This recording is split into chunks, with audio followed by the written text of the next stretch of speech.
En 1906, l'industrie automobile est en pleine effervescence. Et pour se démarquer, une entreprise française a une idée de génie. Immortaliser ses usines et ses modèles dans une série unique de photographies stéréoscopiques.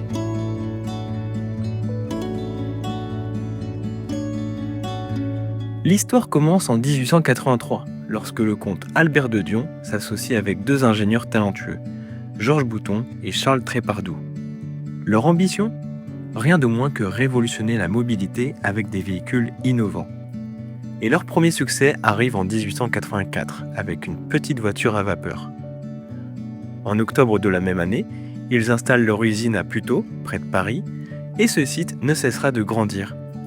Rapidement, ils s'orientent vers les moteurs à explosion et développent une gamme de tricycles motorisés qui connaissent un immense succès. Dès le début, leur communication publicitaire est audacieuse. Elle joue sur l'humour et se montre assez avant-gardiste. Elle met souvent les femmes à l'honneur. Car oui, dès le début de l'automobile, la conduite est un symbole de liberté pour les femmes, un phénomène bien accepté dans la bourgeoisie de l'époque. Dans les années 1890, De Dion-Bouton comprend aussi l'importance du sport automobile. Ces véhicules sont engagés dans des courses et en 1896, Albert de Dion devient l'un des fondateurs de l'Automobile Club de France, qui promeut les compétitions automobiles. Au tournant du siècle, De Dion-Bouton est le plus grand constructeur automobile du monde. En 1906, l'usine de Puteaux couvre 22 000 m² et emploie près de 1300 personnes.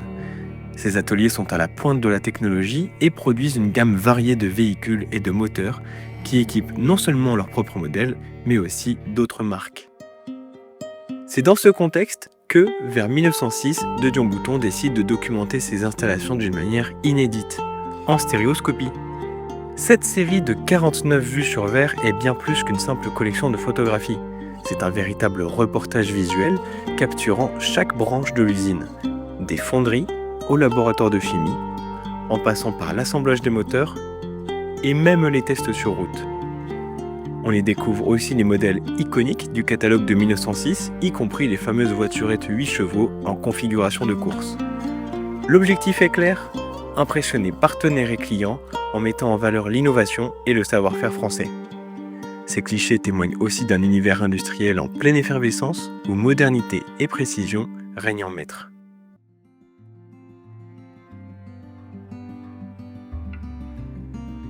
Cette entreprise pionnière reste très productive durant la Première Guerre mondiale, jouant un rôle clé dans l'effort d'équipement militaire. Mais après le conflit, le marquis de Dion fait des choix stratégiques discutables. Il mise sur le luxe et le haut de gamme, tandis que l'automobile se démocratise et le coût de la main-d'œuvre explose. Cette orientation marque le déclin de l'entreprise qui finit par déposer son bilan en 1927.